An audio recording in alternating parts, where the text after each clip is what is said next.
Good day, YouTubers. Royal Gossip says Prince Harry's memoir has apparently been rejected by the publisher multiple times. Is it too spicy? Or is it legally too dangerous to publish? And the publisher is afraid that they will regret publishing it and it's going to come out tasting really sour on the back end. Remember Oprah's 17 Mistruths?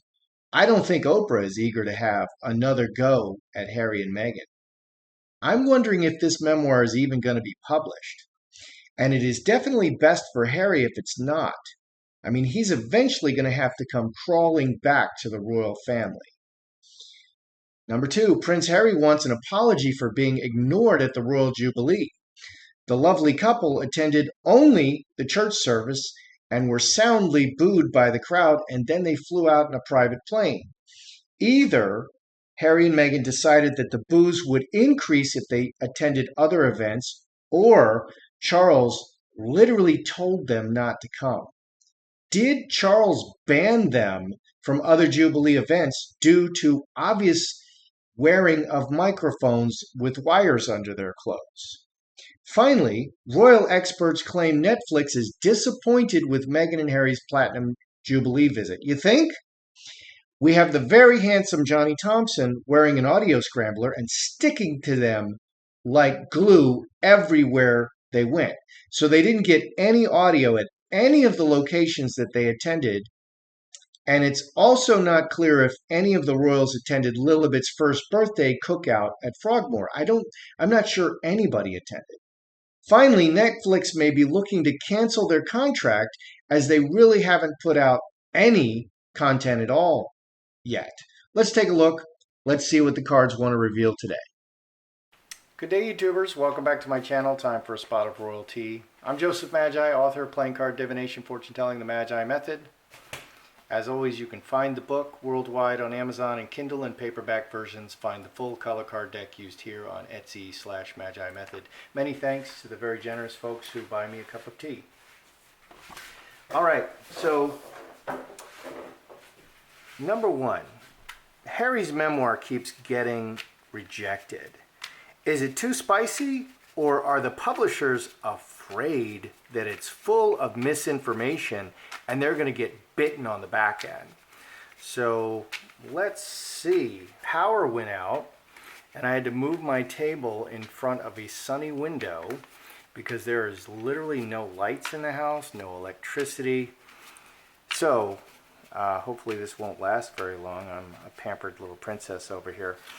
So is it not spicy enough, or are the publishers just afraid of the, fact checking because of all the mystery? Oh, 10 spades. Oh, oh dear, that's interesting.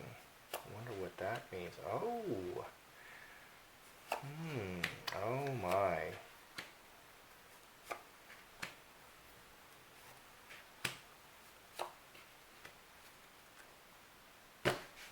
Okay, how to read this. 10 spades, 10 diamonds, 4 spades. Secrets, that's secrets, dead bodies in the box. Devastating, and this could say 24, 6 spades. This is saying really devastating to the royal family. 10 diamonds is the royal family card. There is stuff in this memoir that is super devastating to the royal family. Executioner. This is the king and the power to do it. Very things hidden. So I think it may be too spicy. Let's see. Water into wine is a great deception card. And it mirrors the 10 spades. They're not sure if it's true. More secrets, secrets, secrets. They hope it's all true, and they're just going to have to take the leap. So I actually think that this is so spicy. Let's throw some extra cards. Let's see what we get. It just seems so spicy. And Harry is really just ending his own royalness at this point. Very, very concerning. Let's just throw a couple extra cards, see what we get here. Oh, wow. So Harry wants to paint himself as the innocent victim in the situation, but he's really, really digging the dirt. So I'm going to say this dirt is really deep and digging it real hard. Let's see if I can open this, get some more light here, because the lighting, that's a better lighting situation. So he's really digging. It's too spicy. I say it's too spicy. And they're really afraid that maybe it's not true, and they want to make sure it's all true before they go publishing it. And again, I think Harry is the hand puppet, the sock puppet of Meghan. And she is just controlling everything he does and maybe doing things against his will. But this memoir looks really spicy. Really, really spicy. Like, too spicy. Okay, like, wow, that was unexpected. I didn't expect that. Okay, and so did Harry actually demand an apology? Or did Meghan just call the papers and tell her PR to say Harry wants an apology? Because she could do that. She could just pick up the phone or send an email or a text. Even with him sitting in bed close enough to touch her, she could send a text to the PR firm saying Harry wants an apology. Okay, and whether he likes it or not, that's what happens. So let's look at Harry and Meghan. Are they on the same page? Did Harry actually demand this apology? Or just Meghan just acts without his approval? Harry, Meghan. Oh, there's the executioner there. Interesting. Well, so did Meghan just do it herself and speak on Harry's behalf? We have the executioner. Executioner doesn't ask anybody. They're very powerful, reacting completely unilaterally for his best interest. Okay, 8 and 13, 21, 6 hearts. She's reacting for the whole family. So this is Meghan's reaction. Meghan wants an apology. She's blaming Harry. What about Harry? Handcuffs, in for a penny, in for a pound, buddy. He's part of this family, 8 and 8, 16, 4 spades. He's going to stuff it all down deep inside, all that pain. It's not true that he said this. She said this. It's another bad move. It's like Meghan going to Uvalde, Texas, where the shooting was. Who thinks this is a good idea? Meghan, and only Meghan. This is how Meghan is so smart, she never asks anybody. And if you give her your opinion, she's so much smarter than you, she's not going to listen to anything you say. So this was Meghan who did this, which I was suspicious that it was. Meghan did this. Okay, and Meghan is incredibly thin-skinned. She's very famous for overreacting to everyone and everything, so much so that she left the royal family because she just felt like she was painted into a corner. Look how she's treating her father. Tremendously overreacting. It's disturbing how she treats her father. And she just does this all the time. So Meghan got very upset about how they were treated at the Jubilee, and she put it on Harry. And Harry's like, yeah, well, there's nothing he can do. That's how he feels about it. Okay, so they didn't show up at any of the... they just showed up at the church. They got a little booing, and then they never showed their faces again. And they were invited to everything. So did Charles ban them from other Jubilee events because of the obvious microphonage, or did they just decide not to come? Let's do Meghan and Charles, or Meghan and Harry and Charles. Meghan and Harry. Charles. Yes, band. Any communication? Oh, interesting. Oh, wow. Look at these cards. Got to read those. All right, let's read these shadow cards first. Scapegoat, blamed, bad reputation, devil, 6 spades, they don't like us, big change, Wow. Look at how dark this is. Wow, these are all dark cards, and this karmic shift Joker. There's a red Joker and a blue Joker. This is the blue or black Joker. This is the dark colored Joker. So 5 dark cards. They really were upset about the boos, and they felt that the crowd had turned against them. And the reason those boos could have been a lot louder, but Harry and Meghan were following right on the heels of some other royals. Okay, I think Eugenie and Jack. And so the crowd was cheering for Eugenie and Jack. And so that's the beginning part that was cheers. And then then they started booing Harry and Meghan on the back end. So if it was just Harry and Meghan, they would have gotten a lot more boos. And they realized that. So this was really upsetting. Working with the royal family. Did Charles tell them? Coffin, Mercury. Mercury is the card of communication. Mercury is the messenger, and he's lightning fast. Yeah, maybe you shouldn't come. 18, 22. This is not good. Maybe you should stay away from some of it. So he did say maybe you should pick and choose. Certainly, I don't believe he banned them. I think he said maybe you should pick and choose what you want to come to, because there was some booing. What about Harry and Meghan? Angel putting in the work, and it's all official work. 20, 30, 8 diamonds. I actually think they wanted to go to everything. So Charles did kind of suggest to them that maybe they didn't want to go to everything. And working 3 diamonds, 10 diamonds, working with the royal family, 13. So they were actually working with the royal family. So Charles did say, maybe you shouldn't come to everything. And they were very upset about the reception that they received.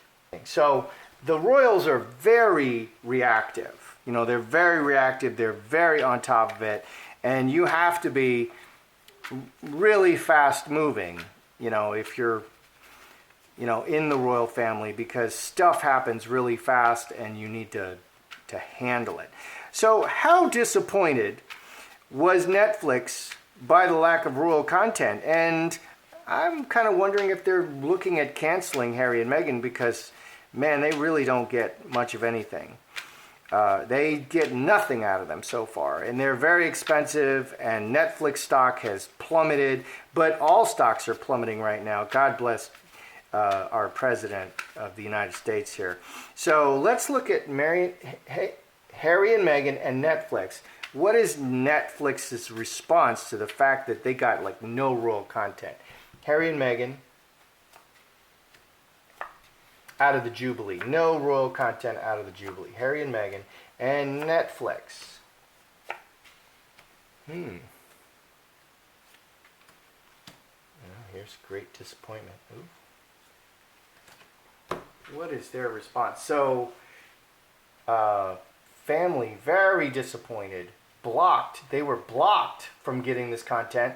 There was an actual audio buzzer thing, audio scrambler. Tommy Thompson, or Tommy, whatever that guy Thompson, that handsome guy, he was wearing an audio scrambler. So it was blocked. The royals made a decision to block all of it. They're just completely blocked. They were just completely blocked. Strength. Okay, the foundation of this is they wanted to show, the message is that they wanted to show that Harry and Meghan are part of the royal family, that they are rooted in the royal family. 2 spades, 3 spades, and 5 hearts. 5 and 5, 10, 3 diamonds.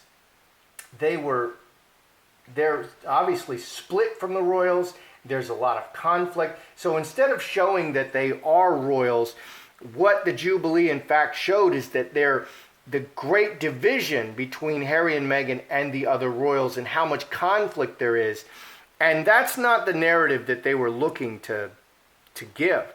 Netflix, coffin, shoving it deep down inside. They're hoping for better days, and what can happen? 9 and 4, 13, 4 hearts. So they're still going to stick with them, 4 hearts, but this is going in the library. This is going in the pit of the stomach. and they're going to keep trying. So what I would anticipate Netflix doing is they're going to see what comes out. What they have to see what they've got in terms of royal stuff. They can use stock footage. They can specifically interview Harry and Meghan, and that's good footage. You know, just the talking head and I felt this and when this happened, and they do have some footage that they can use, but this was really not the narrative they were looking to tell. The narrative that they were looking to tell is Harry and Meghan are very much members of the royal family. They're very important members of the royal family. Meghan is like the queen herself. You know, she's the Nubian queen. But that's not the story that was told. The story that was told is the royals want nothing to do with them, and they were completely cut off. And there was a lot of conflict. So Netflix is retooling it. How can we use this? Because conflict sells. Conflict is great. Conflict is great television. And if you watch any reality television, that's what you're going to see. Lots and lots and lots of conflict and personal conflict and people fighting and arguing and doing stupid things. So this is actually maybe great television. Maybe this is going to be better than Netflix thought. So, the downfall, if this is the downfall of Harry and Meghan, that's great television. You know, it tells a story arc. Harry goes from prince of the realm to nothing. Okay, that's a great story arc. Or comes from rags to riches. That's not the story we're telling here, but that's a great story arc. People love that. That's very classical. So Netflix is going to work with them. They're not ready to cancel them, not by any means. It's just a very different story than they thought was going to be told at this Jubilee, and that's not what they were all set up for. I think they anticipated a little bit of conflict, but not this much conflict and not this much blocking. And they can also make a big deal out of the blocking. Okay, there's like guerrilla reporting where they go to the person's house and confront them, and they know that this person is not going to talk to them, and they just shut the door in their face or they walk away, and then the reporter turns to the camera and says, "He refused to talk to us," like it's a statement of guilt. That's this kind of thing. They can do that too. So what I'm seeing with Harry's memoir is that it is too spicy. He's making claims that the publishers are actually afraid to publish. And I do think that the royal family has crazy secrets that have never gotten out. I really do. Did Harry demand an apology? Meghan is behind that. Harry was probably sleeping when Meghan put that out. So Meghan is speaking on behalf of Harry. She's literally blaming Harry. Why didn't Meghan say, Meghan wants an apology? Because Meghan's nobody. She put it on Harry. Harry wants an apology because Harry's the real royal, and then she doesn't get blamed for it. This actually, I think, happens more than we think. Did Charles ban them? No, he didn't. And Netflix, he didn't, but he saw what was going on and they were very reactive to it. He didn't ban them, but they, I think, took it really further than that. And Netflix is a little disappointed, but they're going to work with it. You know, you can really work with this. So, you know, Netflix can maybe get some really good stuff out of this. And maybe more compelling than Harry and Meghan are getting along with the royal family. That's how I see it. I'm Joseph Magi, author of Playing Card Divination Fortune Telling. Don't forget to like, share, subscribe, and comment.